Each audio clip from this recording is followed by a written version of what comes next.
The view of the runway lights whizzing by in the fog was pretty amazing as the speed reached VR and the airplane was rotated to 14 degrees nose up. There was a bit of a strange sensation as the power was reduced to follow the noise abatement procedure. It felt a little like the world had stopped. Like that feeling when the cat shot off a carrier is completed and the acceleration drops from that of the cat to that of the airplane. When we got over the Bristol Channel and it was time to light the burners again and accelerate through Mach 1, the first officer got up and I was invited to take a seat. I put my hands on the handlebars and I got to fly it for a while. I didn't write about this at the time, except in my logbook. Captain John Bradshaw let me hand fly Excel from Mach 0.95 to Mach 1.7. Thrill of a lifetime. Nobody said not to write about it, but I didn't want to get anybody in trouble, and I had no idea how far up the line something like that was approved, if at all.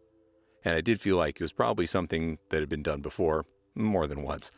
We won't go into what the Dom Perignon zippers aft might have thought about it. I'd flown the acceleration in the simulator the day before, so I knew what to expect, but believe me, I had that old Mach 2 with my hair on fire feeling that was expressed in Top Gun. But as of the evening of December 11th, 1984, I had actually flown an airplane supersonically, with a great deal of help. I followed that with other milestones.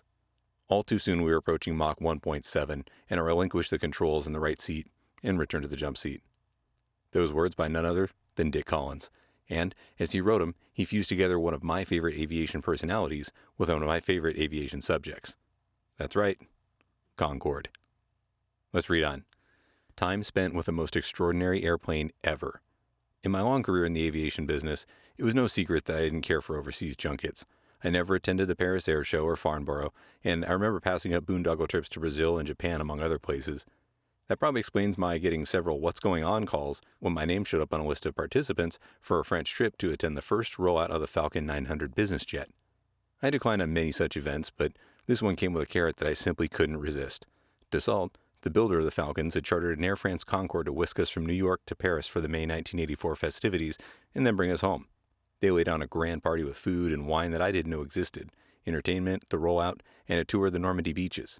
But to this country boy at heart and airplane nut, though, the Concorde trip was the really big deal. I was first smitten when I saw the first Concorde landing in the U.S. at the grand opening at DFW Airport on September 20th, 1973. I've read that the airplane was serial number 2, the first built in England, but I have a picture of it that says Air France on the side. Although I did hear once that on some of those proving flights, they put British Airways decor on one side and Air France on the other. I also remember what the Concorde captain reportedly said when he stepped from the airplane out onto the air stair landing and was asked what he thought about the new DFW airport. He said, concrete must be cheap in Texas. My original impression of the airplane, based on the ride in the cabin of the Air France Concorde on that charter flight and a brief visit to the flight deck, was that of a fast, noisy, complicated machine that operated without a lot of margins. I still remember that first takeoff on the wavy runway at JFK. It felt like a run to the end of the runway followed by a stagger into the air and an initial poor climb gradient. And I wrote about that in Flying. There was no reaction from the French, but the British, who also operated the Concorde, sounded off loud and clear. I first heard from Captain John Bradshaw, one of the original Concorde captains, and then from John Silver, of British Airways Public Relations, and they proposed that I learn more about the airplane. I thought that was a fine idea. I realized that they didn't want me in their Concorde until I had learned something about the airplane when they sent me a first-class ticket on a 747 from JFK to Heathrow. What followed was a fascinating immersion in all aspects of Concorde. And it all started in a pub near Bristol, which is near Filton, where most of the Concorde training was done. The simulator was there and the British airplane was built there, and it first flew from that airport on April 9th, 1969. Concorde development and construction was concurrent in Britain and France, and the first French airplane had flown a little earlier. My pub briefers were Captain John Cook, First Officer Jock Lowe, and Senior Engineering Officer George Floyd. John Cook and I later became close friends and enjoyed family visits back and forth across the Atlantic. Lowe went on to become a captain, then Concorde chief pilot, and later chief pilot of all British Airways. It was pretty fun hangar flying, and between sips of warm beer I managed to take a few notes. It was interesting to me that they thought Concorde had flown more supersonic hours than all of the air forces in the world combined. If you want to read the rest of the article, it first appeared in Airfax Journal, August 5th, 2014 in Logbooks, Concorde Adventures, of course, by Richard Collins. Anyway, we had it. 1976 to 2003, it was the absolute pinnacle of airline transportation, and we all know the story, too, of why it went away. And if you don't, well, then make sure to go back and check out Concorde Week Episodes 33 through 36, and also number 53.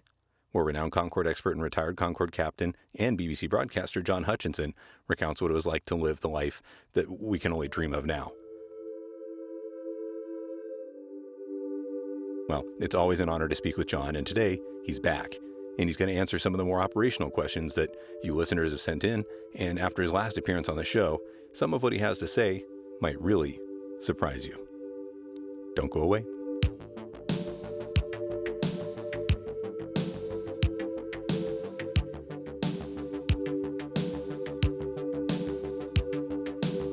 Well, first off, Captain Hutchinson, welcome back to the podcast. Thank you so much for returning.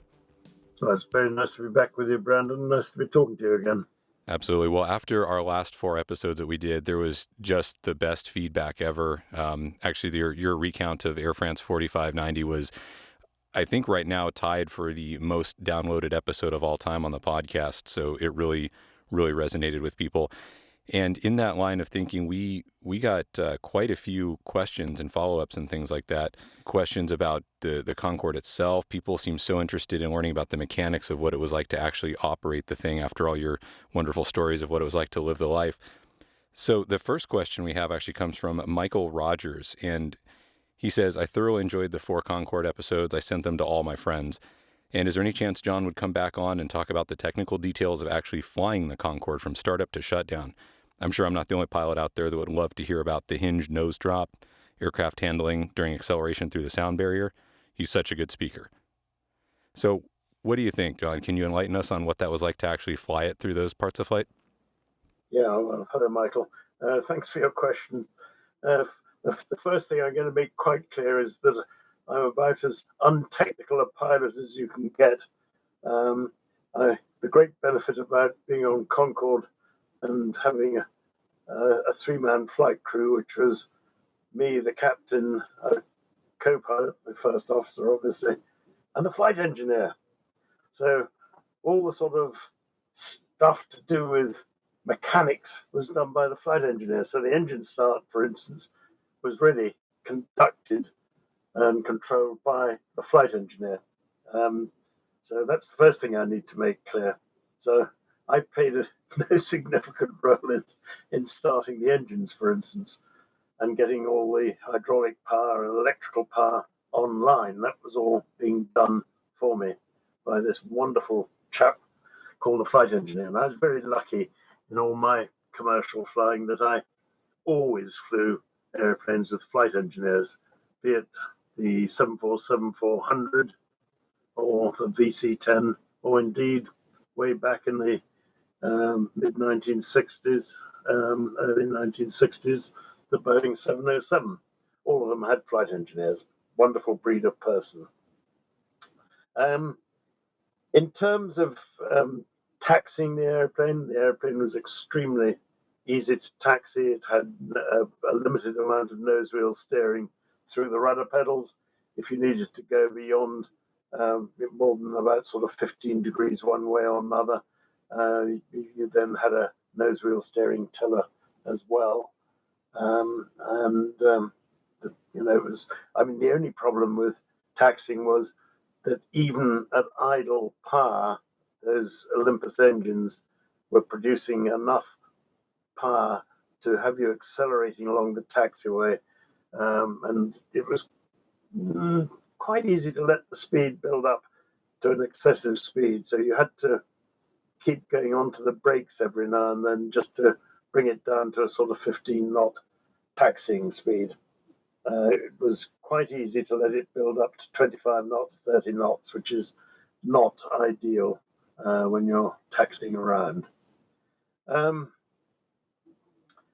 process of lining up on the runway was kind of interesting because I can't remember exactly the distance ahead of the nose wheel I was at as I sat up there on the flight deck, but it was something like 30 feet. So if you wanted to use the whole of the runway, what you actually did was you taxied onto the runway at 90 degrees to the runway direction, and you kept taxiing until you, on the flight deck, were overhanging the far edge of the runway. And when you got to that point, sitting over the far edge of the runway. You then cranked in with full tiller, and you'd come round, and lo and behold, you'd find yourself lined up immaculately on the center line. Worked extremely well. And that way, you didn't waste any runway length. I was a great believer in tarmac behind you at the beginning of a takeoff run is a wasted length of runway. So I was always very keen to use the maximum length of runway. When you got your takeoff clearance, you'd open those throttles up, the reheats would kick in, you'd feel this great surge of acceleration in the small of your back, and you knew that airplane wanted to do one thing and one thing only, and that was to get into its natural environment, the air, just as quickly as it possibly could. That was its natural environment. It really was. And you go belting off down the runway like a scalded cat. It was a very dynamic takeoff. You had to concentrate, the adrenaline would be rushing through you. You were absolutely on peak awareness levels. Typical speeds, well, as a sort of ballpark set of speeds for a transatlantic flight, let's say a V1 of somewhere around 150, 155 knots, a rotate speed of somewhere around 195 knots, and a V2 speed of around 220 knots. When you got to the rotate speed, you'd obviously pull back, raise the nose to a pre-calculated angle, which you'd already set on the artificial horizon, and typically it'd be about 16, 17 degrees, something like that. And you'd then lift off, and we'd of course have started a stopwatch, which was counting down at the beginning of the takeoff run because we were very concerned about noise levels. And as you got towards your noise abatement time, you'd go, the non-handling pilot would go 3, 2, 1 noise, and the flight engineer would then cancel the reheats, throttle the engines back again to a predetermined setting. You'd lower the nose down to about 13 degrees, 12, 13 degrees, somewhere around that sort of level. And you'd be flying along at this stage at 250 knots. So at this stage, you'd be flying at 250 knots in your noise abatement procedure with the nose down at 5 degrees. So that would be the visor stowed in the nose cone and the nose itself inclined down at 5 degrees, which is the same setting, by the way, as we were using for taxiing out to the runway. Once the noise abatement procedure was over and we got clearance to accelerate up to our subsonic climb speed of 400 knots, and I'm describing really in my mind here a typical flight from London to New York, we would then raise the nose fully up. So you bring the nose fully up and then bring the visor up from its stowage in the nose cone. And when that visor was fully up and streamlining the shape of the aircraft for supersonic flight, it was quite dramatic actually on the flight deck because the noise level would diminish. It was almost like turning the audio off on something. It was an incredibly dramatic reduction in the noise level on the flight deck. And you would open up the throttles to full dry power without the reheats, in other words, accelerate up to 400 knots, and then we'd climb up to our subsonic cruise level of 28,000 feet, and we'd track out over the west of England, past Wales, out over the Bristol Channel, and then once we were out over the water, we'd then get our clearance to accelerate to supersonic flight. Now, when you got that clearance, the first thing about it was that, I should have said perhaps that we had one dedicated westbound supersonic track and one dedicated eastbound supersonic track. We never varied those tracks. They were cast in stone. So you had the eastbound track and the westbound track. That was it. No other tracks at all going across to New York or indeed to Washington. Once you got that clearance, the air traffic controllers, by the way, had to be absolutely certain that you had no conflicting traffic on your routing, because you could not stop the transonic acceleration at any intermediate point. That was really bad news if you would have to do that. In fact, you were far better off if there was a potential air traffic conflict. You were far better off carrying on subsonically for another few minutes until the conflict was resolved before commencing the acceleration. You did not want to end up having to try and stop the acceleration at any intermediate point. It was a smooth transition all the way through from Mach 0.95 through the sound barrier, climbing and accelerating up to Mach 2 at 50,000 feet. So once you've got that clearance, you'd open up the throttles. The flight engineer would select the reheats back on again. And if he's being kind to you, he'd select them on in pairs so you contained the extra level of thrust so that you didn't get an overspeed warning. And the airplane would then hang there just below the speed of sound for a matter of about 15 or 20 seconds, and then absolutely effortlessly, and I do mean that, there was absolutely nothing to tell you other than the instruments, entirely effortlessly, it would slide through the sound barrier, and there you were, supersonic. No bumps, no bangs, no drama of any sort at all. And the only thing that told you were supersonic was, first of all, the Mach meter going from 0.99 to 1.01.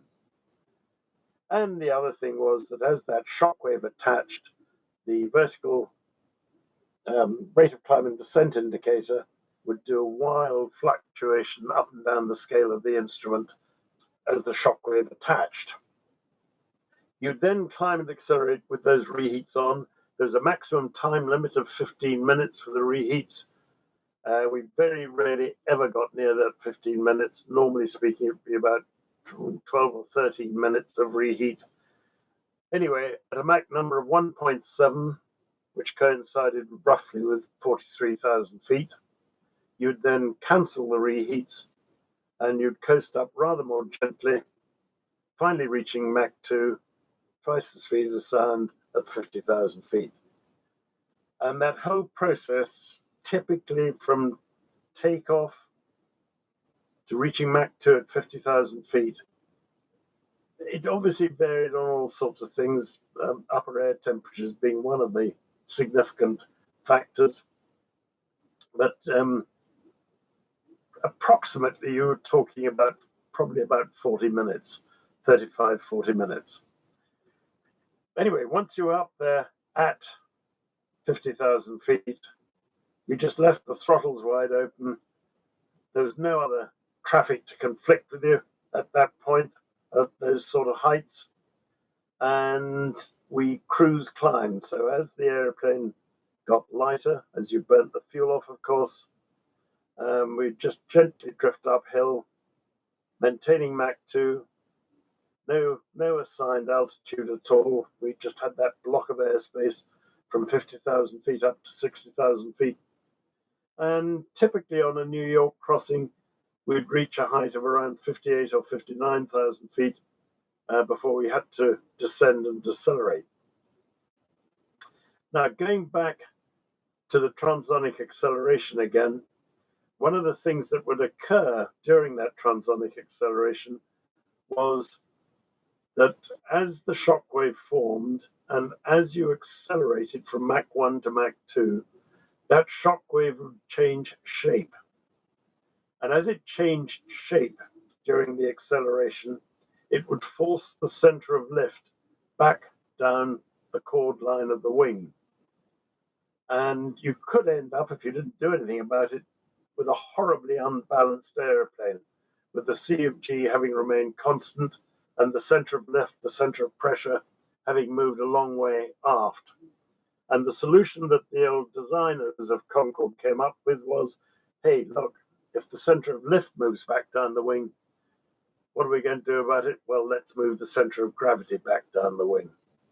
And that's one of the main jobs that the flight engineer would be doing during that acceleration, was monitoring and controlling the transfer of fuel from the wings into tank 11 in the tail cone of the aeroplane.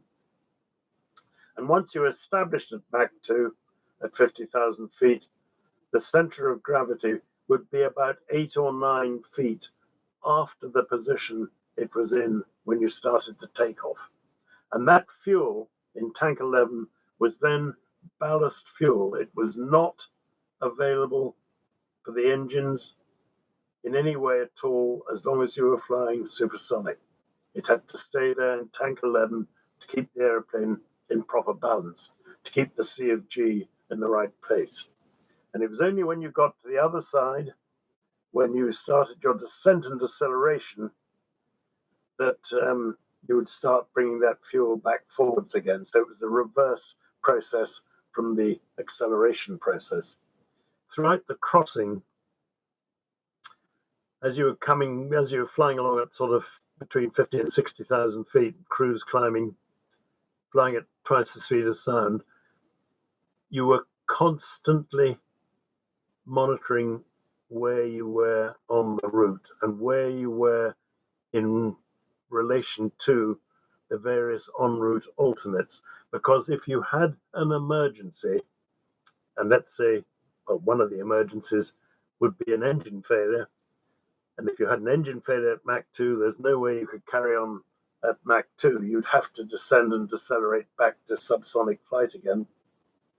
If that ever happened, you would lose 30% of your range, 30% of your range.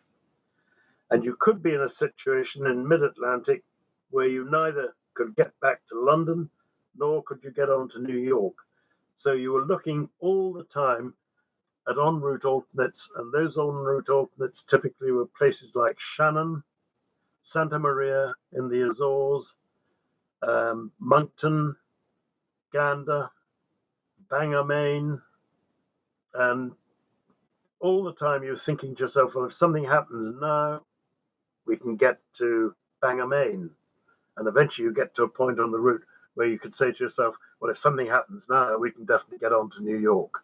So you were doing this sort of PNR calculations all the time throughout the crossing. And of course, if you ever did have to descend and decelerate back to subsonic flight in mid-Atlantic, and if you happen to be flying over the subsonic tracks, they, of course, would vary their tracks depending on the weather patterns, taking advantage of tailwinds, trying to avoid headwinds, all that sort of thing.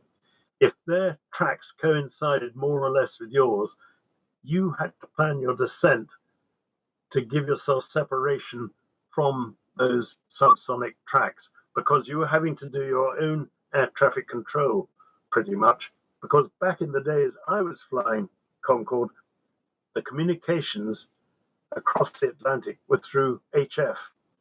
And to get an air traffic control clearance for a new sort of route clearance would be quite a lengthy process. So you were having to organize your own descent between the subsonic track structures to make sure that you didn't interfere with them in any way. So that's just a sort of reflection. You were certainly not sitting there on a Concorde flight with your feet up on the pedestal, sort of reading your magazines. You were concentrating the whole time as to where you were and what you were going to do if something went wrong. Typically during the descent and deceleration, it would take about 100, 110 miles to decelerate from Mach 2 to Mach 1, and then about another 105 miles, 110 miles. Again, these are ballpark figures to descend from 39,000 feet at Mach 0.95 down to for the landing. So you started your descent and deceleration, roughly speaking, about 210, 220 miles out from wherever your destination was. Now, during the descent and deceleration process, as you went from Mach 2 back to Mach 0.95, which would be your subsonic Mach number, the flight engineer would now be pumping fuel back forwards again into the wing tanks, and that fuel would then become available for the engines. And for subsonic flight, we'd end up with a C of G of 55% aft, compared with a C of G when we were flying at Mach 2 of 59% aft. Once we were subsonic, we just fit in with the subsonic traffic patterns. And I have to say here, and I really do mean this, we had the most amazing support from the Kennedy Airport and the New York Center air traffic control people. They were absolutely outstanding and brilliant, and no words of mine can ever compliment them strongly enough. They were just a wonderful, passionate team of people who supported Concorde in every way they possibly could, because quite frankly, we were a bit of a pain in the neck, I guess, to the air traffic controllers, because we did want to do things slightly differently from all the other aeroplanes. And just as an example of the sort of thing I'm talking about, there was one occasion, not sure I should be telling this really, I'll get some air traffic controller into trouble, except this, I'm talking about 30 years or something ago, so I don't suppose I will really. We were in the holding pattern at about, 28,000 feet or something at Deer Park, and the weather was pretty foul. We were way up there in the stack, and you can't stay in a holding pattern in the Concorde. You can do maybe one turn, and that's it. And I just said to the co-pilot, okay, could you request diversion to Windsor Locks? And this request was put in, and they gave us some vectors up towards Windsor Locks. They gave us about 5 different frequency changes. We ended up on a discrete frequency where none of the other airplanes in the area could hear us. And suddenly, lo and behold, we were cleared to turn left and to establish on an ILS 22 left approach at Kennedy. That was something that we had not requested. That was offered to us on a plate by the New York air traffic controllers, and it's an example of the tremendous help and assistance that they used to give us. I think they genuinely loved the airplane just as much as we did. Quite remarkable. We had a wonderful relationship with New York air traffic control. Anyway, once you were sort of in the airport area, you get radar vectors to establish on the ILS. And we always used to do reduced noise approaches. The airplane did autolands. It did wonderful autolands. And I've landed many times in Category 3 fog conditions at Heathrow, for instance. And I'm talking there about 200 meters visibility and a decision height of 15 feet above the runway. And as I say, the autoland was fantastic. It did it so well that I tried to avoid autolands wherever possible. I felt I needed the practice much more than the autopilot did. It was a brilliant, brilliant autoland system. So we'd come in typically a hand-flown approach with the autothrottles connected, and we'd always do, if possible, a reduced noise approach, which meant that you come down the glide slope at 190 knots down to 800 feet under autothrottle control, as I say. And while you're coming down on the glide slope, by about 1,500 feet, you'd be doing gear down landing checks. And at that stage, during those landing checks, the nose, as part of those landing checks, would be lowered down to its landing position, which was 12.5 degrees down. So you were getting that long needle nose well out of the line of sight of the pilots, so that they had a wonderful clear view out through the conventional windshields of the runway ahead as they were coming into land. So the landing checks are being completed. You're getting down to 800 feet, 190 knots, and at 800 feet, you then plumb in to the autothrottle system the target threshold speed. And again, here we're talking ballpark figures, but let's say 158 knots. So as you came down the glide slope between 800 feet and 500 feet, you were shedding the best part of 30 knots of airspeed, and you had to adjust the nose attitude very carefully during this deceleration process. It required a lot of attention. So you would be at about 8.5 degrees nose up at 800 feet at 190 knots, and at 500 feet, by which time you were now at your target speed, let's say of 158 knots, your nose attitude would be something like 11.75 degrees nose up. And you then continue on that last 500 feet down to touchdown, and the airplane actually more or less landed itself. At 15 feet radio altimeter height, you disconnect the auto throttles. And as you were descending down towards the runway, that great delta wing was compressing the air between the runway surface and the underside of the wing. And you got into a hugely strong ground cushion effect. And as I say, the airplane almost landed itself, and you'd have you'd have main wheel touchdown, and you'd then lower the nose gently down onto the runway. As soon as the nose wheel was in contact with the runway surface, you'd then push hard forward on the control column, come in with the reverse thrust, and if you really wanted to, with maximum braking, maximum reverse thrust, you could probably stop the airplane in about 4,000 feet of runway length, but it'd be extremely uncomfortable for the passengers, that sort of level of deceleration, and it would also be pretty tough on the brakes and also on the tires. So generally speaking, we just brake gently and use optimum reverse thrust to bring us down to taxiing speed off the runway and onto the arrival gate. Once you got to the arrival gate, you'd bring the nose fully up, the visor fully up, and then shut the engines down. And the last bit of the story, I suppose, just to emphasize what an amazing product British Airways had with Concorde. Those passengers would disembark and they'd get into the arrival hall, having cleared immigration, and they'd find that the baggage was already waiting for them. They never, ever had to wait for their bags.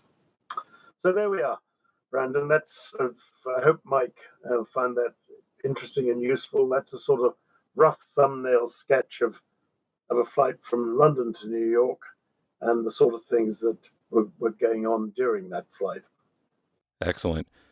Well, our next group of questions here comes from a guy named Daniel, and they move on towards sort of the way that you would get that coveted seat in Concorde, any of the three, I suppose, up there, and what it took seniority-wise and what people did to achieve it.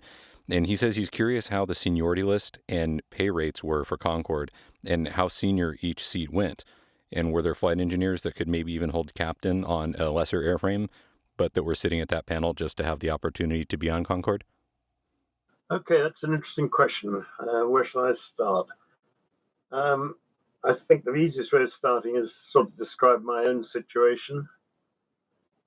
I got my command and was elevated to being a captain on a VC-10 in January 1976. In April 1977, I was selected for the Concorde fleet.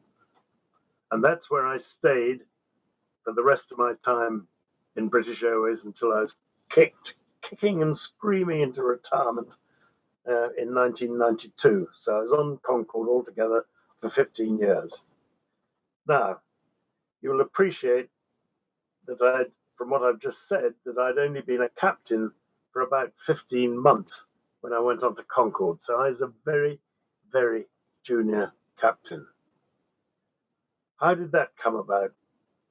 The reason that came about, fundamentally, was because I was on the third course for Concorde. So there'd been two courses prior to mine. And on those two courses prior to mine, there'd been a failure rate amongst the captains about a 40% failure rate.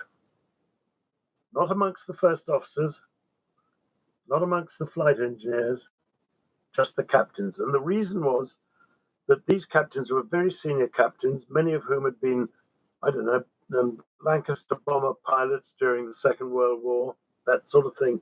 Very highly experienced pilots, but very senior. And they just found they couldn't keep their brains operating quickly enough to keep mentally ahead of Concorde. And that was the reason for their failure. They didn't fail because they couldn't fly the airplane. The airplane was actually very easy to fly. In terms of pure handling, you could trim it up and just fly it with your thumb and your forefinger. It was very responsive, very, very easy to fly indeed. It was a very demanding airplane to manage. And I illustrated that a little bit when I was talking about flying at Mach 2 across the Atlantic and having some sort of a technical problem that compelled you to go subsonic. You had to be mentally way ahead of the airplane all the time. If the airplane got ahead of you, you were lost, you were doomed. So those guys failed for that reason. Nothing to do with their capability as pilots, simply to do with their inability to get their brains geared up to the sort of speeds that were necessary for operating a Concorde safely. So that left the field clear for captains of my sort of generation to get on the airplane. So that's how I got onto the airplane. In terms of the first officers and the flight engineers, because they were by definition a younger generation of people, they tended to be much more senior in their own particular categories than I was as a captain, if that makes sense. And I suppose the other thing, more than anything else, probably is you've got to be in the right place at the right time. If you're not in the right place at the right time, you don't get what you want. I mean, to a certain extent, you can make your luck, in my experience, but the most crucial thing almost in life is to be in the right place at the right time. That was certainly the case in my flying career. In terms of pay rates and pay structures, you'll find this odd to believe, and this was actually a disincentive amongst some people for ever going anywhere near Concorde. The way British Airways pay scales were back then, I don't know what they're like now. I know nothing about that. But back then you had your basic salary, and there would be increments for every year that you, whereas you'd been a captain, so year on year, when you were a captain, you went up the captain's pay scale. And that was the same pay scale whether you were flying a 747 or whether you were flying a Concorde. The 747 pilots also had extra flight time payments, which was a sort of additional pay on top of the basic salary. So they, depending on where they were going, but on a flight from Heathrow to Singapore, for instance, a very long flight, they would get extra flight time payments for that flight. So actually, the 747 pilots and captains were getting paid more money than the Concorde captains were.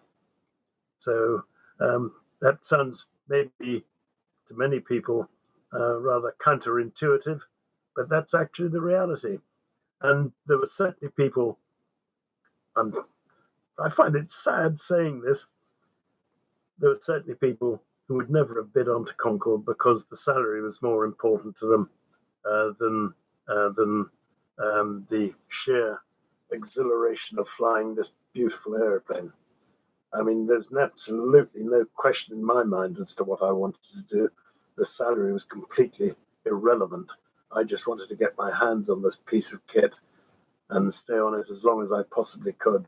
And it was the most rewarding operation of my flying career by several orders of magnitude.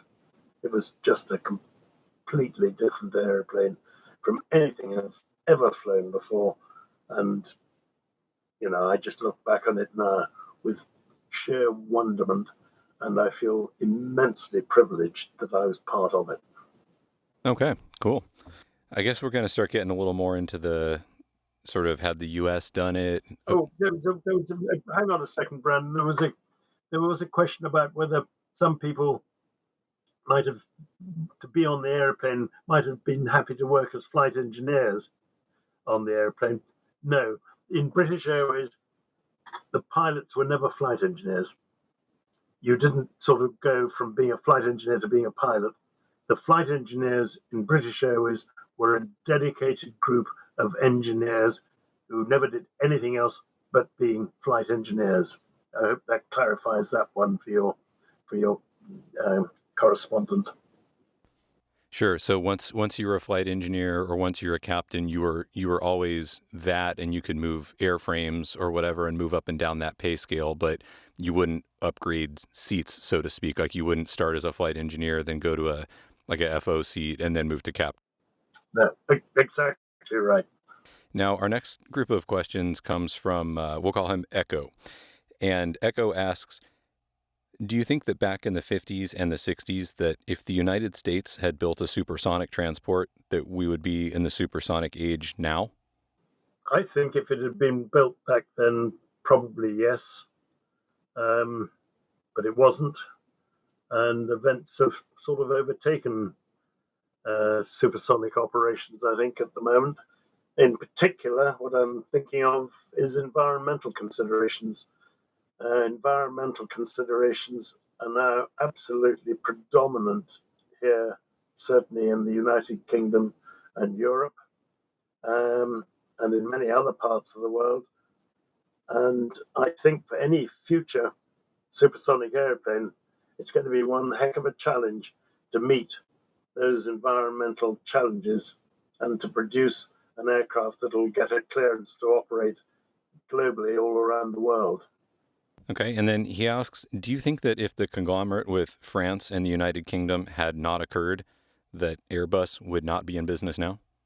Well, that's a clever question. Yeah, that's a very interesting one. I don't know that I could say that it might never have happened, but what I can say without any doubt is that the lessons that were learned in that Anglo-French cooperation to produce Concorde, those lessons were absolutely applied when it came to the formation of Airbus. So there was a huge amount of learning process went on with the building, with this binational production of a Concorde, and those lessons were certainly applied when Airbus was formed. So I can certainly say categorically, I can put it that way round. Whether Airbus would never have happened if Concorde had never happened, I'm not quite sure. I suspect the Europeans would still have liked to have got their own aircraft manufacturing ability. And of course, Britain, in the immediate post-war years, we had a massive number of aircraft manufacturers. I mean, just talking about de Havilland, Armstrong, Whitworth, Hawkers, Avros, all sorts. So, very sadly, all that's gone. But there we are. But your correspondent was very, very perceptive there in asking that question, and certainly the Anglo-French cooperation over Concorde was what led to the formation of Airbus. And I suppose you could argue that was Concorde's greatest legacy. Well, to follow up with that, then, he also asks, what do you think would have come from the UK and French project had it been solely based on for-profit companies? I don't think any consideration was ever given to the profit side of things when Concorde was built. I think predominantly and preeminently it just became a technological challenge. that the two countries were determined to overcome. And who knows? It might just have sold a few airplanes if it hadn't been for oil prices suddenly leaping up in the sort of early mid-70s. It was overtaken by events to a certain extent. If Concorde had appeared on the scene maybe 5 years earlier, it would have all been a very different story. But I don't think. I think the reality is that both manufacturers in Britain, i.e., the British Aircraft Corporation and Aerospatiale in France, I think predominantly this became a challenge as to how we're going to be able to do this. And while I'm on the subject, I may say that those aerodynamicists and engineers who created this airplane, you have to remember, these guys were doing this in the late 1950s, the mid 1960s. Just think what they had at their disposal then. All analog computers, for instance, nothing digital about Concorde at all. It was the most extraordinary achievement. It really, really was. And I think it ranks in its own way with the Apollo lunar landing program. I mean, the challenges of supersonic flight are enormous. I've already mentioned the shockwave forming and changing the position of the center of lift as you accelerate through the supersonic speed range, and the need to transfer fuel to keep the airplane in balance. What I didn't mention was the airplane gets very hot on the nose. You were limited to a maximum temperature of 127 degrees Celsius. And here again, we had a very clever autopilot system. If you ever reach that maximum temperature, the autopilot would transition from flying a Mach number to flying to the temperature limit. These designers literally thought of everything. I cannot fault them. To produce an airplane that did everything it did absolutely effortlessly, to my mind, was the most extraordinary achievement.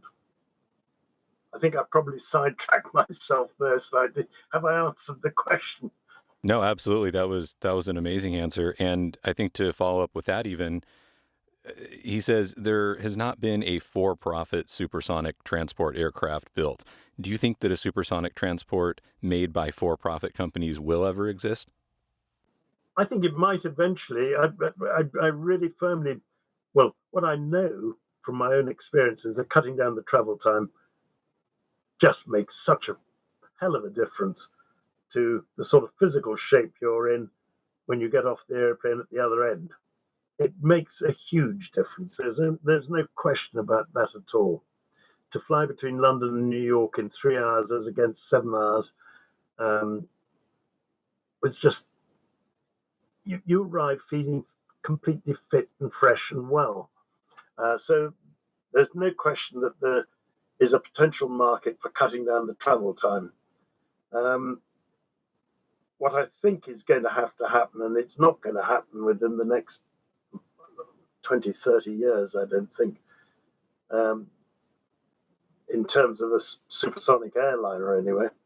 We may see sort of supersonic business jet, smaller aircraft, but for a proper full-blooded airliner, I don't think we're going to see anything like that happening for maybe 3 decades, possibly 4 decades, but I'm sure eventually there'll be some technological breakthrough in terms of new fuels, new power plants, new materials that will enable some sort of a supersonic or maybe even hypersonic successor to Concorde.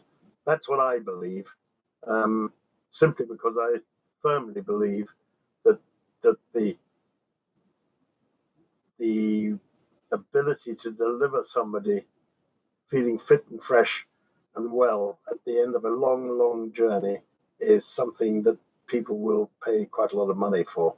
And just relating it to the UK, if one could fly, bearing in mind our tremendous connections with Australia, if you could fly from London to Sydney in a matter of 3.5, 4 hours, something like that, sort of suborbital vehicle, my goodness me, it would really change the face of this planet, wouldn't it?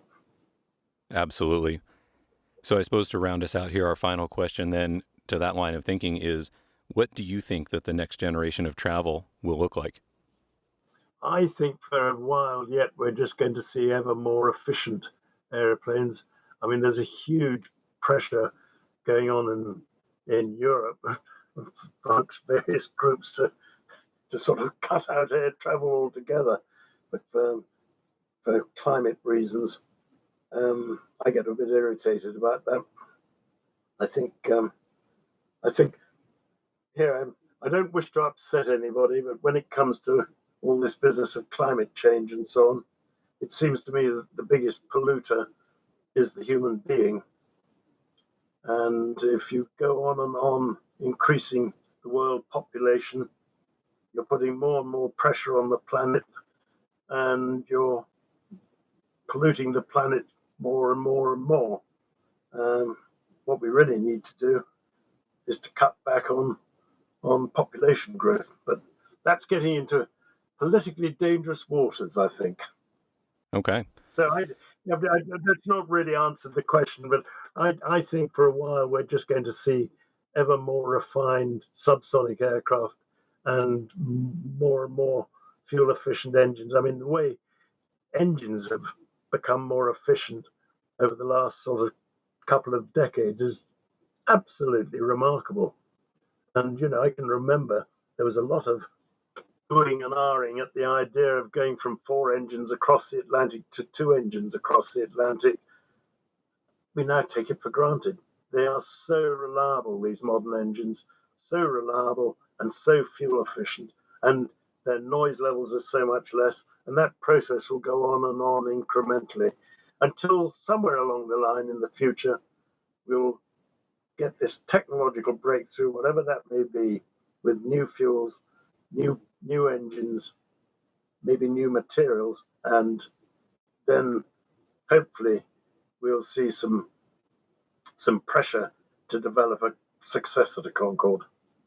All right, John. Well, as always, thank you so much for coming back and for enlightening us on what things were. I know everybody, including myself, that's here just wishes we could go back to what we once had and wishes that it'll come back. But no matter what happens, we're all grateful to have you here to tell us what it was all about. Thank you so much. Well, just one final thought, and this is another of my little bugbears. I think it's tragic that after 9/11, we've ended up in a situation where the flight crew are locked up on the flight deck. And of course, a powerful argument against having people locked up on the flight deck was that German wings terrible mass murder, essentially, when the co-pilot locked the captain out and drove the airplane to the side of the Alps. I'm personally very much against locked flight deck doors. That's not to say that I think that they should just be kept wide open necessarily, but I am against them.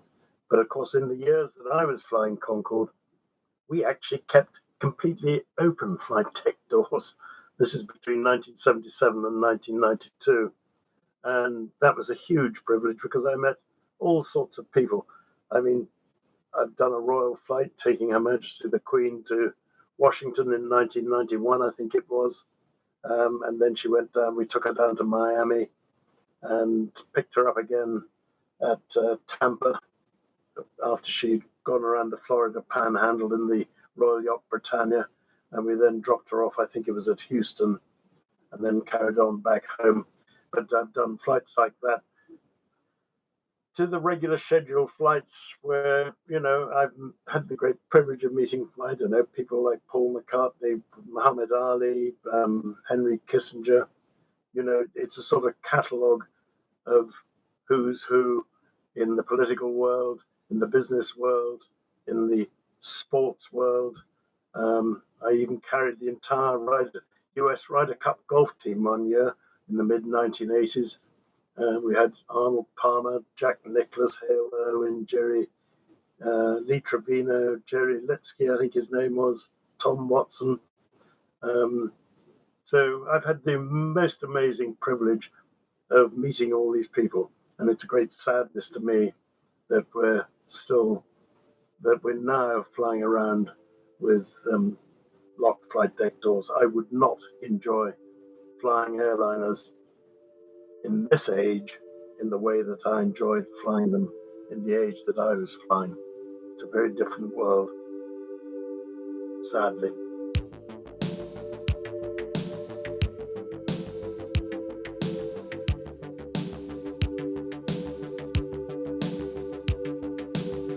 I want to read you the conclusion of Dick Collins' article on his Concorde experiences. It's called A Final Flight. Before Concorde's retirement, British Airways flew some flights to give friends of Concorde one last ride in the airplane. Mine came on August 9th, 2003. We launched from JFK at mid-morning. We went straight to flight level 600 and Mach 2.0. We had a nice lunch. We circled around out and about Bermuda and returned to JFK. And that was my 14th and last Concorde flight. The airplanes are now on display in museums, if that turns you on. To me, though, Concorde in a museum is like a wild animal in a cage. It was an airplane of superlatives, and my exposure to it was one reason why, when I was editor-in-chief of flying, I knew for certain that I had the best job in the world. That last ride was a great day for me, but a sad day for aviation technology. The fact that there was no further interest in an airliner that flew well over twice as fast as any other is, I think, one of the most regrettable aviation milestones in the history of our activity. Shame on us for not continuing the quest to always fly faster. Well said as usual, Mr. Collins. I want to give special thanks today to Michael Rogers, Daniel Lowry, and Echo Foxtrot for sending in their questions. And if you want to learn more about Concorde and what it was like to live the dream, make sure to pick up a copy of John's book, The Wind Beneath My Wings. There's a link in the show notes. I read it cover to cover, and I recommend you do the same. This episode of the show, just like every other, is brought to you through the generous support of our patrons on Patreon and individual donors through PayPal and Buy Me a Coffee. And if you're interested in supporting the show too, go to podcastingonaplane.com. It's real easy to get started. You can even just swipe up and click on the links in today's show notes. Well, that's all for now. Your frequency change is approved until next time, and report back on this frequency for the next episode. Good day.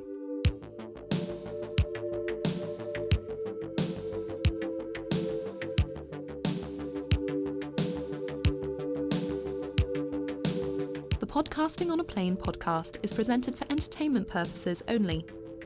Brandon's comments and those of his guests, the website's content, and any of the social media, etc., are not part of his official responsibility as a controller or as an FAA employee.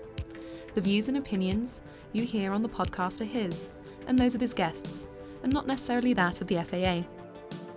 Also, while he's a CFI, he's not acting as your CFI, nor is he your mechanic, your doctor, your shrink, or your spouse.